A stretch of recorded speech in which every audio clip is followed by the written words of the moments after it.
but now I know New York, I need New York, I know I need unique New York. I know New York, I need New York, I know I need unique New York. Still now you're waiting to grow inside your own, sewing through pigeon toes and paper to pen, spell out Eliza.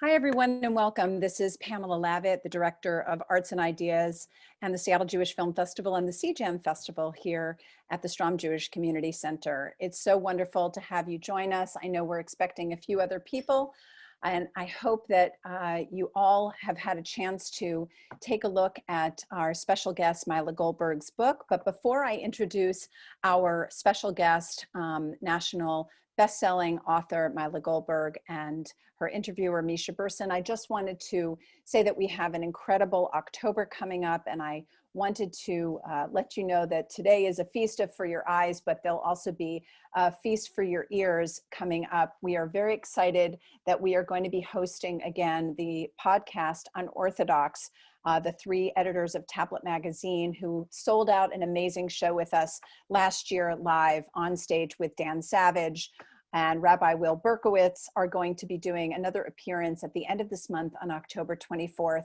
And please buy your tickets now at SJCC.org and click on the Arts and Ideas tab. This is part of our Book Festival in Your Living Room series, and we are focusing quite a lot on authors right now during COVID times. I wish that everyone is keeping up their sustenance and the things that matter to them, the love in their life, and hopefully lots and lots of reading. So with that, I would like to go ahead and just give a round warm of welcome, first of all, to my good friend, Misha Berson. And Misha Berson is going to be our moderator today. And Misha is a journalist, an author, and a writer, a freelance writer. Many of you know her for many years. She was the theater and arts critic of the Seattle Times and wrote a wonderful book also about Leonard Bernstein. So please welcome Misha Berson into the conversation, who will be our host for the conversation. And then I am so absolutely pleased to welcome Myla Goldberg. Myla Goldberg is a best-selling novelist whose books have been named finalists for the National Book Critics Circle Award, the Carnegie Medal, the Hemingway Foundation Penn Award, and the New York Public Library Young Lions Award, and of course, the Barnes & Noble Discover Award. She is joining us today from Brooklyn.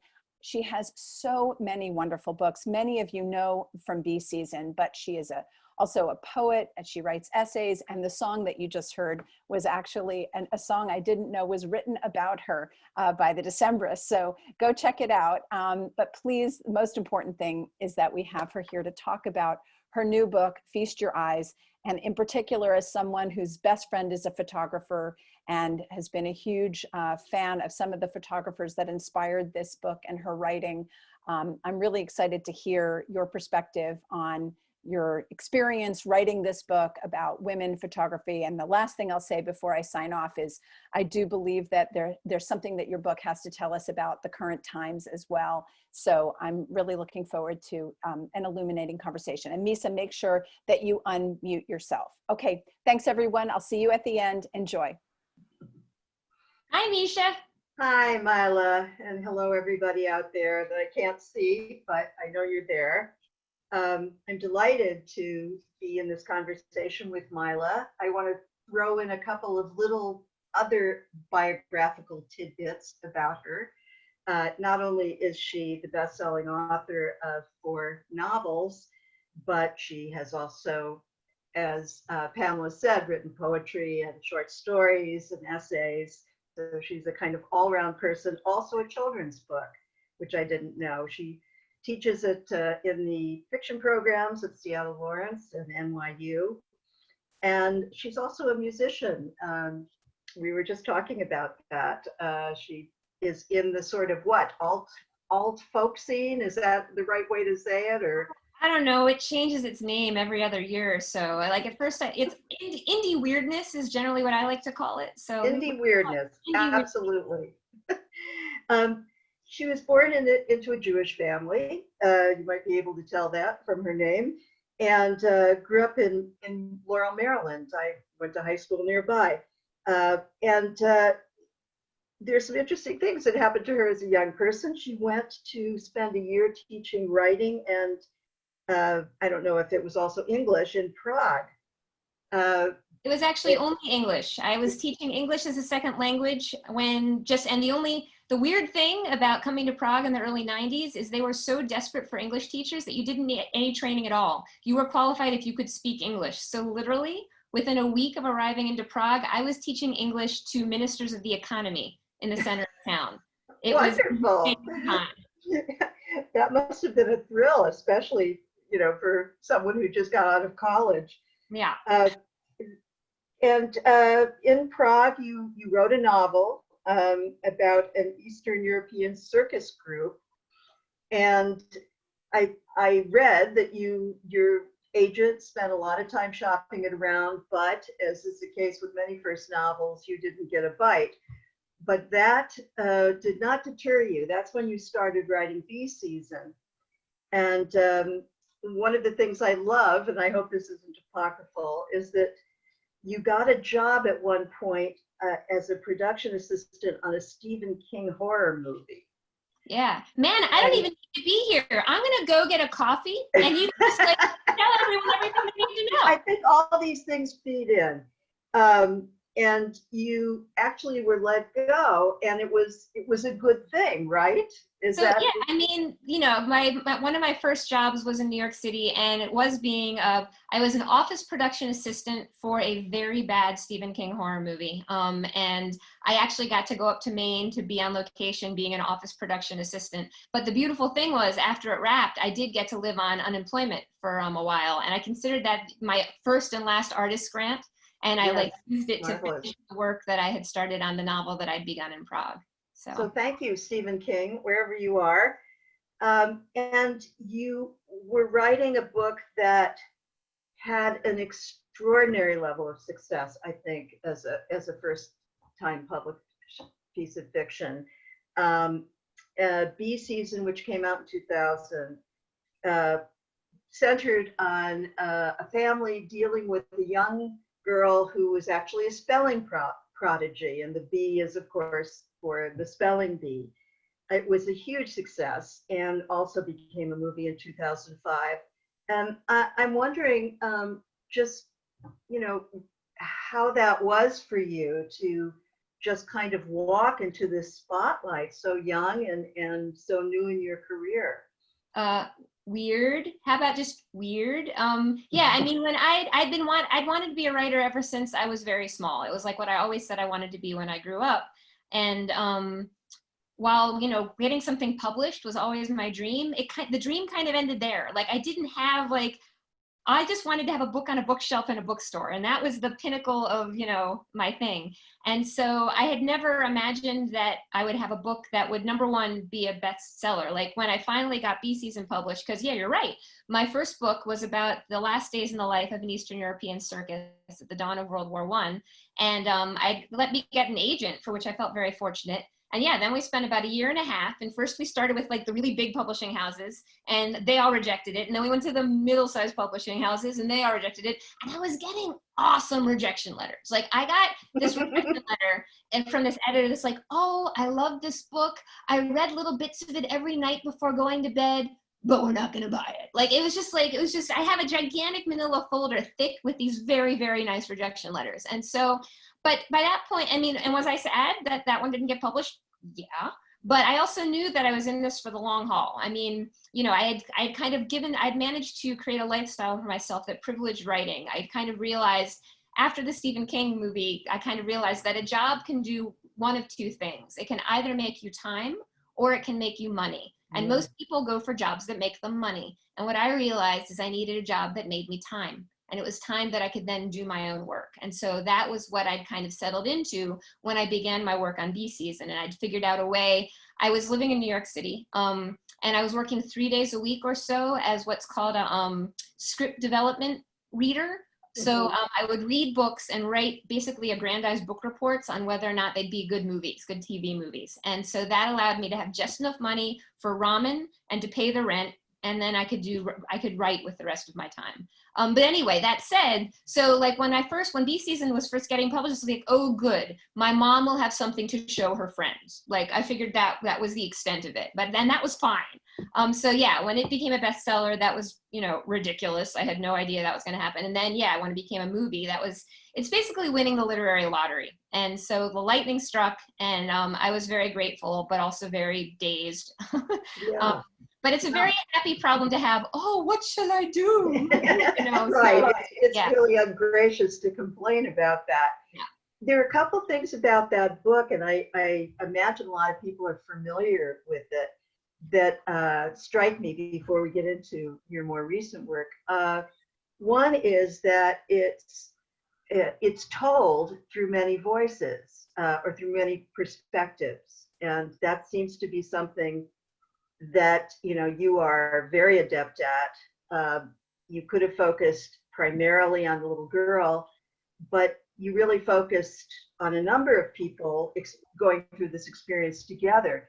The other thing was that you were able to paint a portrait of the entire family, a very nuanced, contoured portrait of an entire family, a kind of a, you know, microcosm.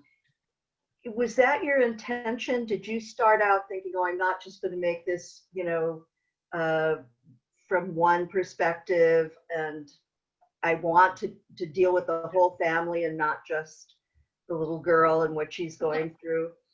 Or was that just intuitive? Well, right. Every single book I have ever written, I always look at events through many different pairs of eyes. And it took me about 20 years to realize this is what I do all the time.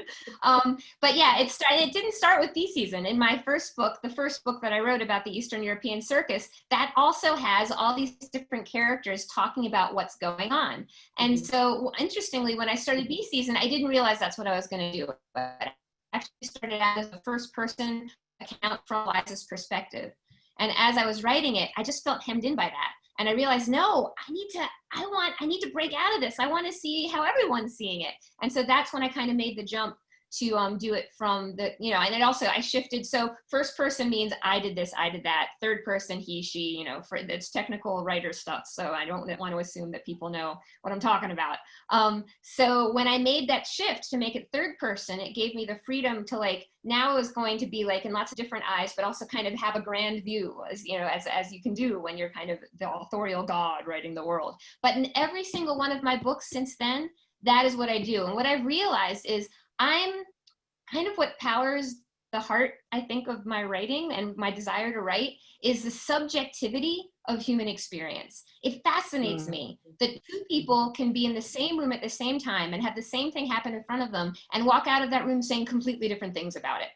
Right. And so, you know, and I don't consciously sit down and say, I think I shall write another book about the subjectivity of human experience. But time and time again, I seem to want to examine things from different perspectives. And so, yeah, with Bee Season, it was the four members of this family. With my next book, Wicked's Remedy, I actually had a chorus of the dead chiming in to give their opinions on the narrative as it was going through. And that was actually a book that's set during the 1918 influenza epidemic. And then my third book, The False Friend, again, there's a central event that happened in the past that then gets re-examined through the eyes of all the people who were involved in it. And then with my book now, Feast Your Eyes, we've got lots of different voices talking about the life of Lillian, you know, and her work. What you know, of course, there's a very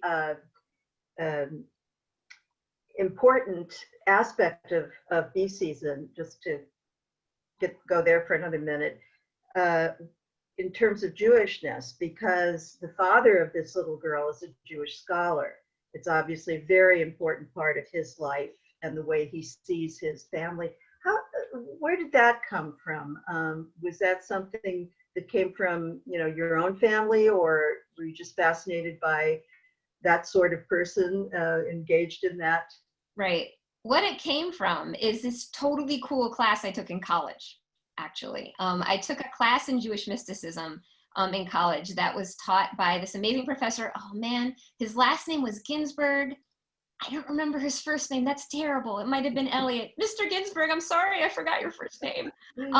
He was fantastic. And so when I took this class, that's when I first learned about Abraham Abulafia. And at the time, I didn't think, oh, what a fascinating person. I shall write a novel about that one day. No, I was just like, oh my gosh, that guy is so weird. And this would have been in 1992, maybe, that I took the class, 1991.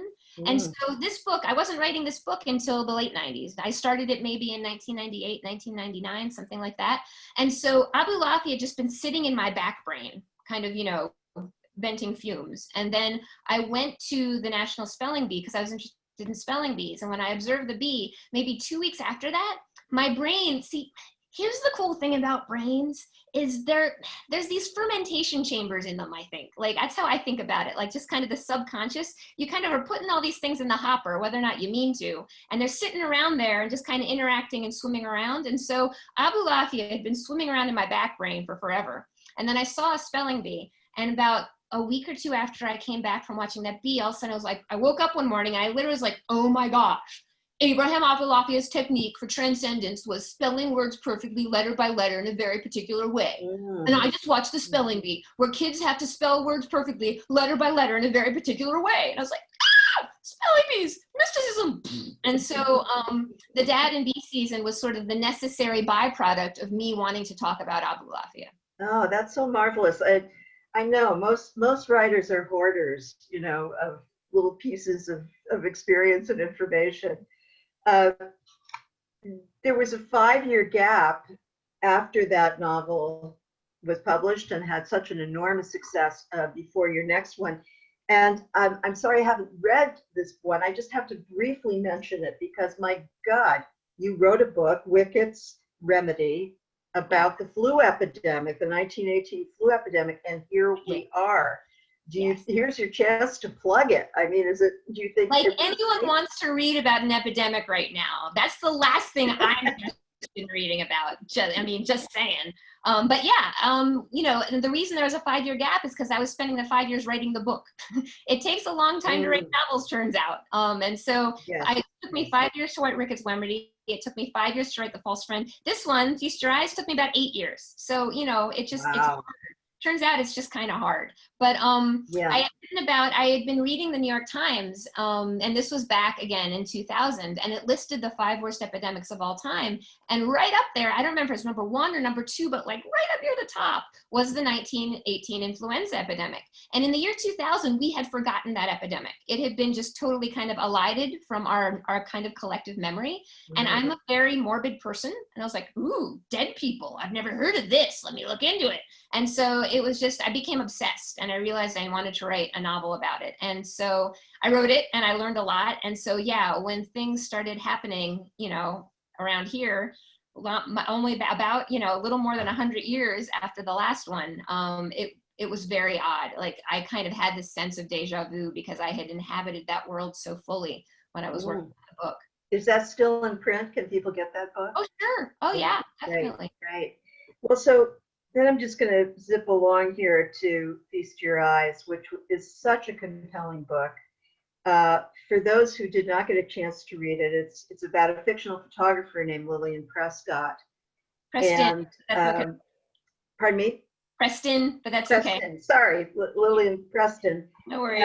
And, you're very upfront in your notes and in talking about the book, that you were very influenced for this book about a photographer, a woman photographer who was active in the late 50s, early 60s particularly, that other female photographers of some note and originality were, very influential. So we're talking about Diane Arbus, Sally Mann, Bernice Abbott, Vivian Meyer. I don't know how many of you know that the work of these women, but they had very singular visions, and especially the ones who lived in New York were kind of street photographers. They would take pictures of people who intrigued them on the subway, on the streets, and that's what Lillian does quite often. So I'm wondering what came first in this case. Was it your interest in those photographers, or did you have a sort of grander idea first about writing a novel about a visual artist? No, what came first was a midlife crisis in which I had two very young children who needed a lot of attention from me. Oh And my. no, just two, not three, two. Two. Oh, two. That's enough. Yes. It is. They were, and I also, I had these two kids, and I also still had a writing career, and I'm a very ambitious person. And so I was feeling kind of constantly torn. When I was with my kids, I was thinking, oh my gosh, I really need to be writing right now. And when I was writing, I was thinking, oh my God, I need to be with my kids right now. And I was conflicted all the time, and I was unhappy and stressed out all the time because I wanted to do my best at both things. And so this book really just did start with the question of, is it possible to do both? Is it possible to be a top of the line, fantastic artist and a top of the line, fantastic parent? Or to do one of those really well, you have to kick the other one to the curb. So it started as just a search for role models. And so I started out just reading biographies of artists of all stripes, looking for examples of people who were both excellent artists and excellent mothers. And the results were not terribly assuring. Right. Yes. I wasn't finding the role model I was hoping to find. But I did find an interesting spectrum of answers to that question. How do you balance those two? So on one extreme, you had Dorothea Lange, who, canonical WPA photographer lady. And so her way to deal with how do I manage both motherhood and a career is she gave her kids to someone else to raise. She actually paid them to raise her sons and then went off and made her groundbreaking, historic, beautiful, one-of-a-kind photographs. Mm-hmm. You can check in with her son's memoirs to see how they felt about that choice. And then on the other end of the spectrum, you have Sally Mann, who, faced with the same choice, my work, my family, she merged them. And she made a collection of work called Immediate Family, which is gorgeous and striking and sensual and really interesting, and had all sorts of kind of expected repercussions for herself and her family as a result. And so those were sort of the two poles, and there wasn't much middle. And so my writing this book was sort of a way of answering for myself the question of how do we do this? And I think I was drawn to photographers because first of all, I needed some distance. I know that the auto novel is like the big thing right now, and they're calling it a novel, but really they're just writing their life and putting it on the page. I can't stand that. I don't like to read it terribly much, but I especially have no interest in writing it. I'm a fiction writer. The point of being a fiction writer is you make stuff up. That's what imaginations are for. And also I'm a private person. If once we've hung out for 6 months, we'll go have a beer. Oh, sure, I'll talk about my childhood and my mom or whatever. But like right off the bat, But also, it's an ethical issue. And I think it's one that is seriously under-examined in our time, at a time when we really need to be thinking about it. In this time where we have blogs and, we have Instagram accounts and we're just putting everything up there. Specifically, with regards to this book, people are posting their pictures of their kids running around, naked in the bathtub and like, look at the funny thing my kid just did. Oh, good, I just got 10 likes. Maybe I can find another funny thing my kid did. I'll post that too. And we're not checking in to see if people are cool with that. And so with autofiction, for example, the premier example is Nausgaard, right? Karl Ove Nausgaard, My Struggle. And he basically wrote about his life, and then his wife divorced him, and now he has no friends because he just put everything in there. He didn't ask anyone's permission, and sure, it made him a literary sensation, but so for me, I like to write fiction that is personal, but not autobiographical, which is to say, I will take an issue that I'm really interested in, that I have a deep invested interest in, but I will write about it at a distance and from a slant. So I wasn't going to write about a writer. That's too close. However, I love photography. I always have. And so the idea of framing this question through the eyes of a photographer gave me the perspective and the distance to be able to approach it in a way that did keep it personal, but kept it away from being autobiographical. Well, one of the things you did that was so brilliant in this book, I thought, was, again, as we were talking about before, you have many different voices and perspectives on the life of this woman, including her own voice. You did not ignore that. But it's all arranged around a retrospective exhibit of her work. And of course, you were not writing a graphic novel, so you were not showing photographs or drawings of these portraits that she made. You described them. And it was 118, and so there's kind of 118 chapters if you want to look at it that way. And I was just fascinated by the fact that you invented 118 pieces of work that this woman did. And I'm wondering if you I know this is a technical question, but as another writer, I'm fascinated by it. Did you sort of decide these were key moments in this woman's life, and then this will be the piece of photography that goes with them? Or did you just start inventing photographs that you thought would be in this woman's exhibit? So first, just before, so people don't freak out and go running away, don't think of it as 118 chapters, because they're short. It's like 118 little segments, but like it's not talking this, like, this is the book, see? Little book, not 118 chapters. But the answer is, how did I do that? I didn't make up 118 photographs. In fact, I stole a lot of them. So what I did, the wonderful thing about when you don't actually use an image, you can do whatever I described images, but since the actual picture's not on the book, I can take someone's picture and describe it and make it my own, because it's not infringement on copyright or anything like that. And that's obviously an exaggerated, simplistic way to talk about what I did. But how I started was I looked at monographs of street photographers. I had about 5 or 6 different big, thick old books on my desk. And I was looking through them. And whenever I came across a photograph that struck me as the kind of thing I could imagine Lillian doing, I would put a little Post-it note on it. And so I just had all these Post-it notes sprinkled around 5 or 6 books. And you're right, it was you mentioned names that I worked with. Vivian Maier was huge for me. Diane Arbus, a little bit, not quite as much. Sally Mann was very influential. I didn't actually use any of her photographs per se, but just the idea of what she did by incorporating her children into her work. Gary Winogrand was a big influence. I used a lot of his stuff. And so when I say I used the stuff, and Louis Foray, he's another biggie, Helen Levitt. When I say I used the stuff, what I did is, so I had these Post-it notes on these photographs that I thought were good photographs. And as I was writing the story, I was like, okay, I'm now at a point where she's walking around New York. What'd be a good walking around New York picture, given what she's doing, what's going on? And I'd start paging, looking at my little Post-it notes. I was like, ooh, this looks pretty good.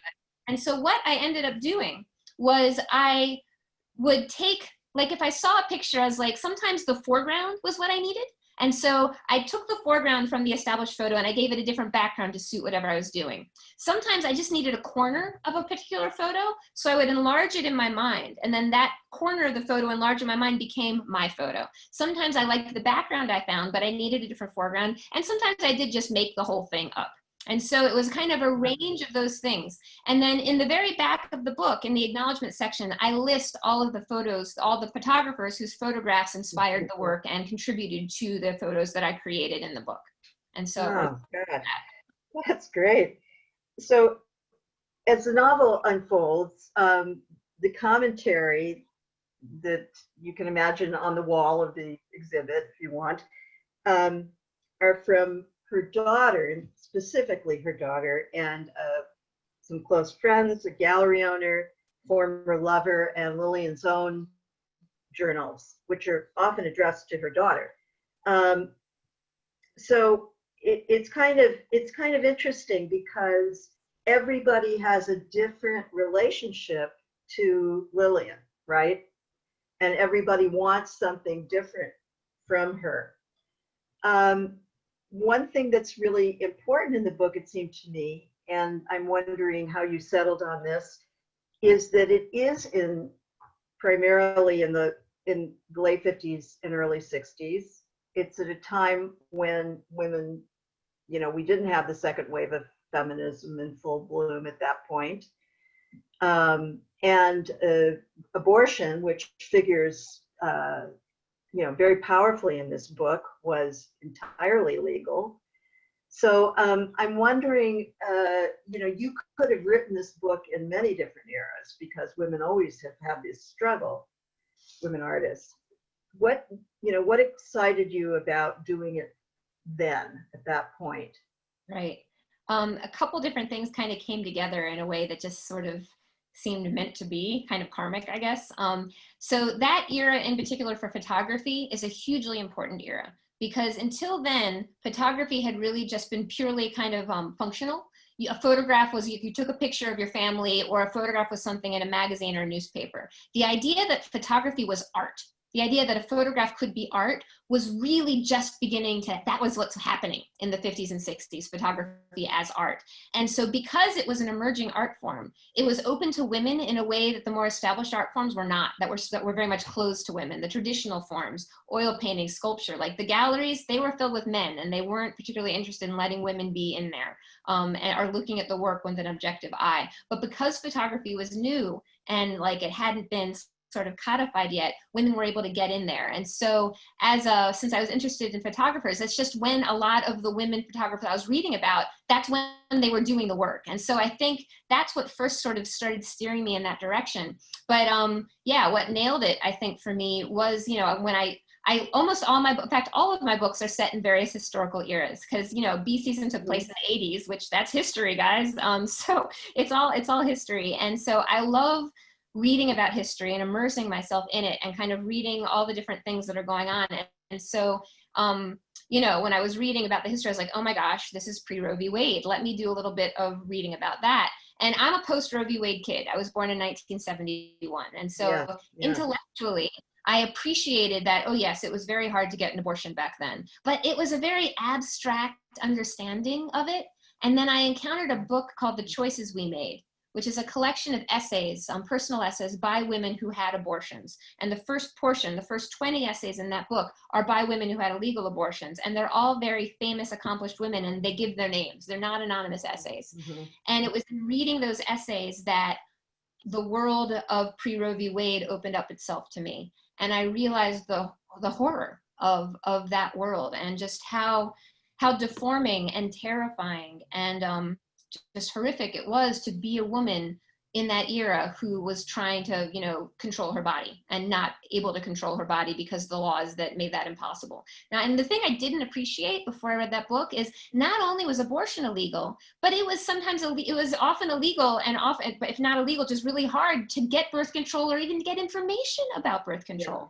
Yeah. So the idea that women were becoming pregnant, like they were screwed from the first, because like even if they wanted to control their fertility, they didn't have the means because they were not allowed to get their hands on that. And then they'd become pregnant and did not have the means to do anything about that either. And so reading that, I realized, my gosh, you know, I consider myself a fairly educated person. And if I had no idea about this, I'm sure that no one else of my generation or younger, like, we don't know either. And so it became really incredibly important to me to talk about that in the book in a very direct way.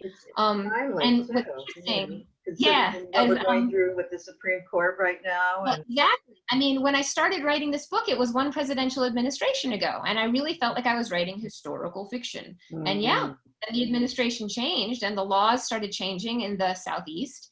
And, you know, what's happening Supreme Court, and the stuff that I had read about in these essays, it's happening again. You know, like the same kind of restrictions and barriers that existed are being erected all over again. So yeah, it's more important than ever that we just start talking about this, because that's what's gotten into this mess to begin with. Even though abortion's been illegal since 1971, we still don't talk about it. It's this like dirty, dark, shameful secret. And women don't talk about it with their friends. They don't talk about it with their trusted loved ones and family members. They don't talk about it with their daughters and their sons. And that's why we're in this situation now, because it's still this secret, hideous, shameful thing. And until we can talk about it and fight about it and disagree about it and like just come, you know, just get to the table with it, we're going to keep going in these circles. Well, one other theme in the book kind of comes out of that. And then, boy, we could talk for a long time more together, but I should involve other people in the conversation. Another important theme in the book, I think, is pretty obvious, which is how, as a child, you perceive your parent and the ambivalence you feel about their choices, and especially if it's a parent who really charts their own course and is not conforming to the norm. So this young girl, Samantha, who is Lillian's daughter, is really, it seems through the exhibit, kind of trying to put together her feelings about her mother, which are complicated. And one of the complicated things is that there's a picture, a photograph that actually gets her mother arrested because it's considered, I don't know, not pornographic, but it's a very vivid, I don't want to spoil it for anybody who hasn't read the book yet, but. Well, it's okay, because in the first 3 pages you get that. That's right, okay. So it's a picture of Lillian recovering from an abortion and her daughter at her bedside, seeing her bleeding and, mommy's sick, it's called. So that was considered in book anyway,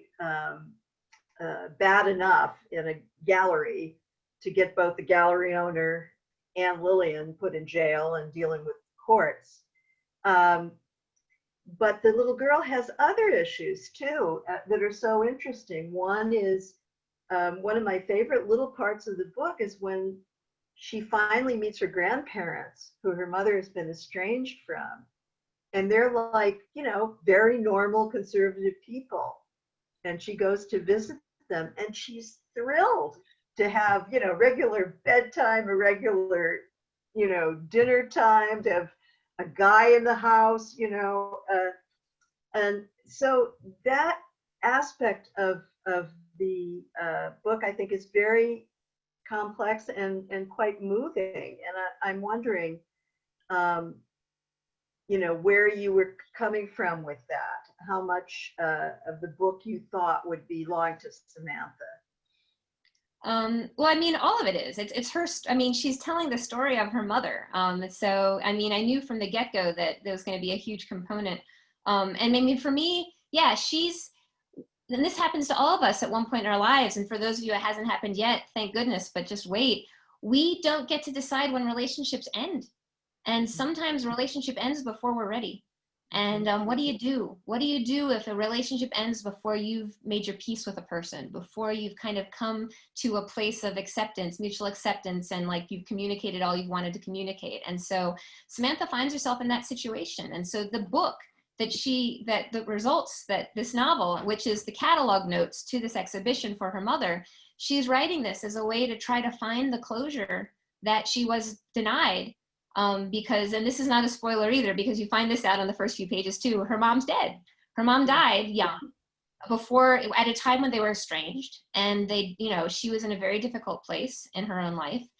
And so how do you get to the other side of that? And so it was very much about that. There's also, the ethical question that if you do have children and you're raising those children, how far out can you get, without hurting your kids? There are things that Lillian does that, are questionable in the sense of having a very tough impact on her kid.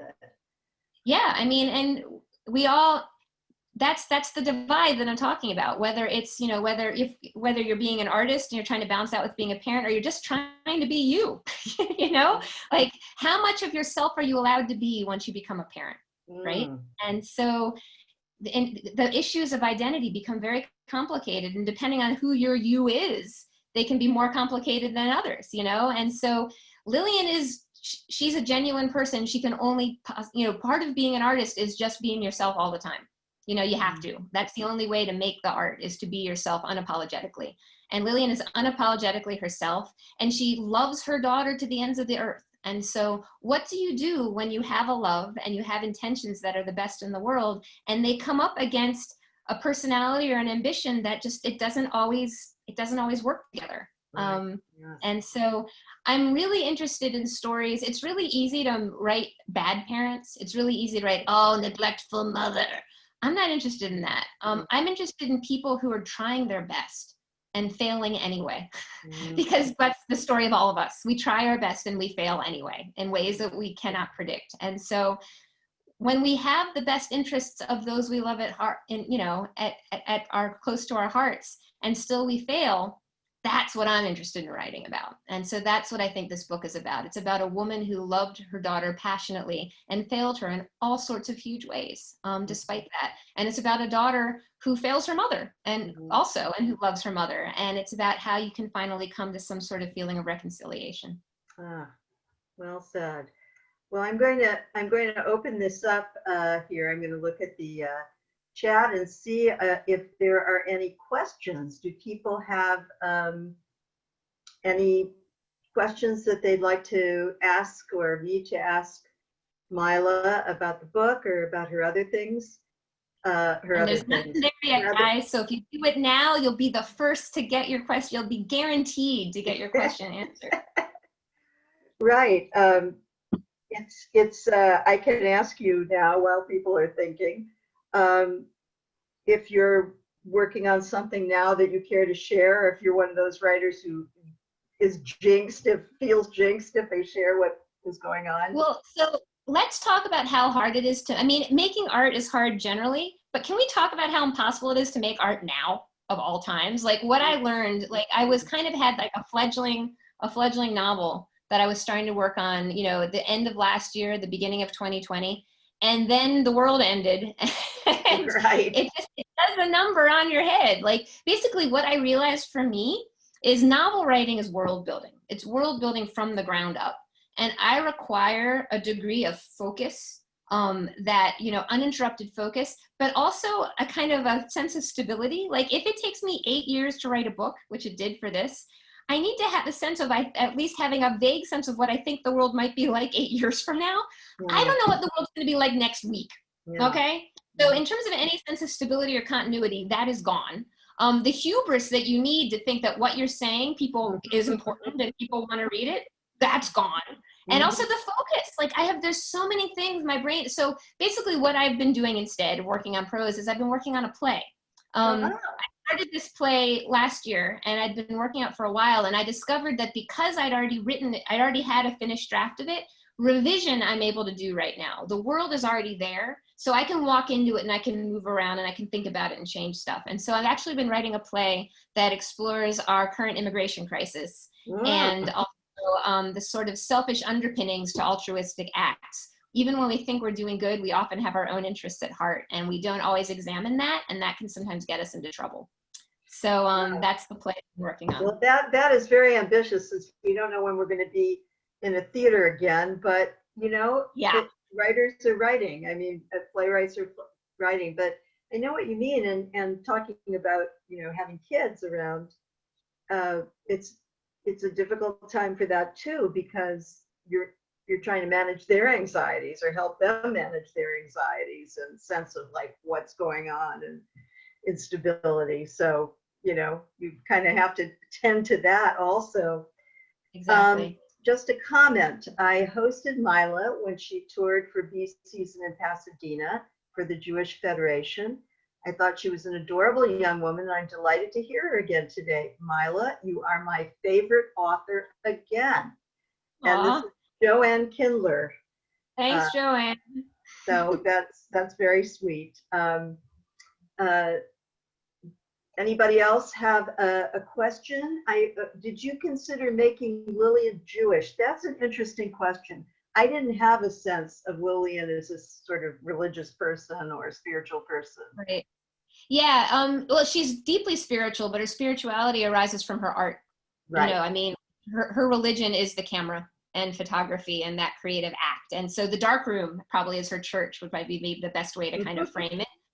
I didn't consider making her Jewish because since religion really wasn't part of her life, it just didn't, although her friend is, Deborah Brodsky is her best friend, like her first really good friend she meets in the Lower East Side. And Deborah Brodsky's Jewish. And it's a good question. Like, I think Also, I'm really oppositional. I got to admit it. And so, like, because, you know, I'm supposed to be a Jewish author, why don't you make your main characters Jewish? Well, because I don't tell me what to do. So, like, Yeah. there could be a little bit of that pushback going on too. I admit it. Like, I'm 48. I'm still a child. What can I say? So I don't know. It didn't cross my mind. It didn't seem Yeah. like quite the right thing. So I didn't. Well, That you said, though, Yeah, what go I'd love to use this as an opportunity to talk about how can a book can you consider a book Jewish when there's no overt Jewish content in it? Here we are, we're at a JCC talking about a book. And so this is something I've given a lot of thought to, because I very much do consider I am very much Jewish. I consider myself a Jewish author. And yet, yeah, Lillian's not Jewish. So how does that work? For me, I think it's incredibly important to think about Jewish art and literature through a much broader lens than we tend to. I think we tend to think a Jewish book is only Jewish if it's about the Holocaust or if it's about a Jewish family going through a Jewish thing. Well, you know, I think that to be a Jew in America is to kind of just look at everything that is happening in America through a uniquely Jewish lens.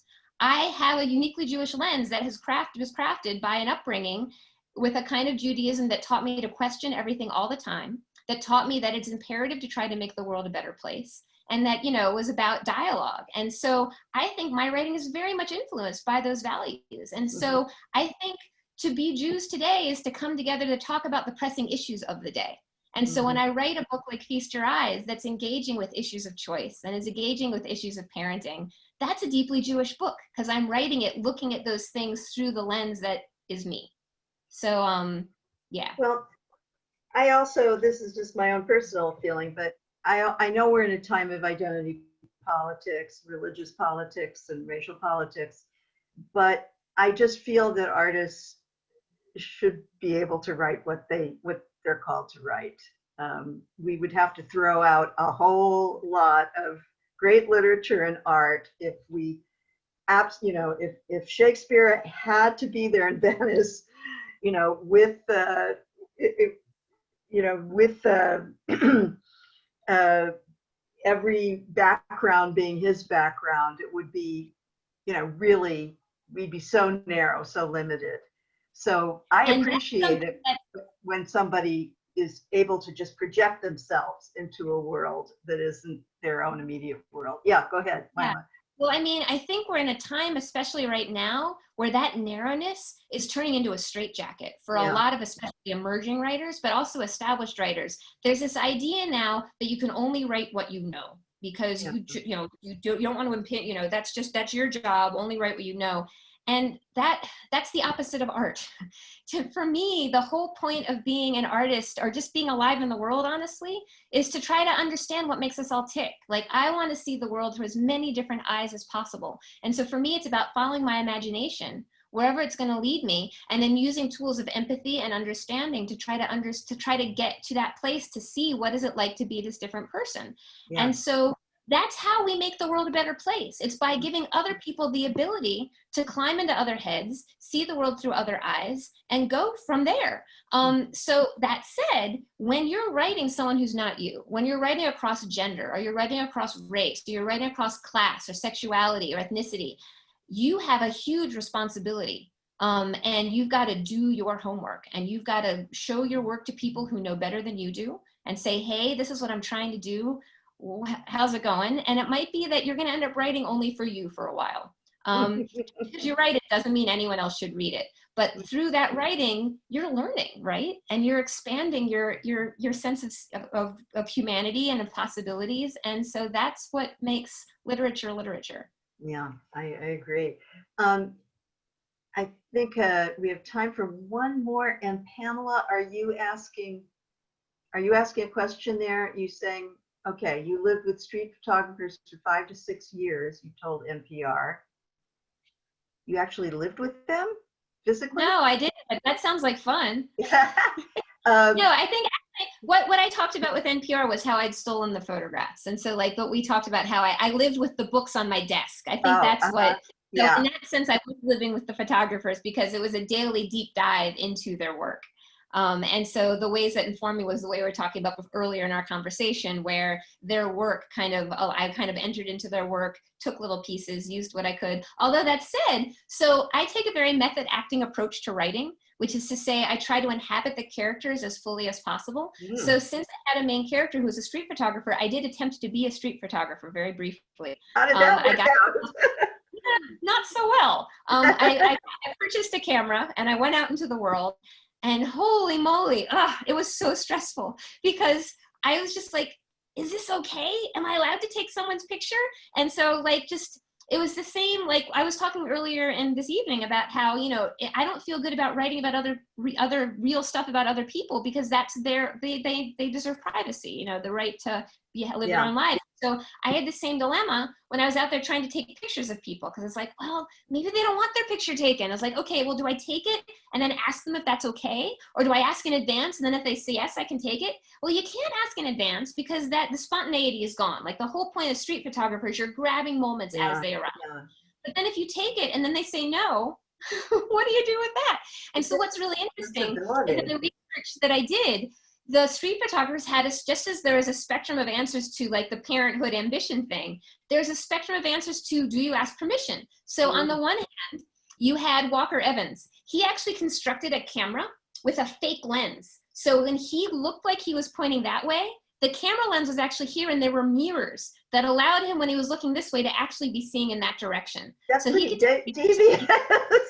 Yeah, and that's what allowed him to take pictures without people realizing it. Then on the other extreme, you had someone like Gary Winogrand. He just went up in people's face and went click. And so if you look in his work, there's a lot of really pissed off people because they're like, oh, and like those are the pictures. And then you had someone like Diane Arbus. She would befriend them. She lived with people. She would befriend them. She would sleep with them. She was like, I mean, and so her presence became so natural that the people weren't really noticing the camera anymore. And so, yeah, there's a whole bunch of spectrum of responses for that. Well, I think Pamela is saying that we're at the end here, but it's been just a delight talking to you, and especially reading the book too, and you know, getting to know you through the book. So congratulations, and you know, nice talking to you too. Take care of yourself and continued good work. Thanks. Bye, everybody.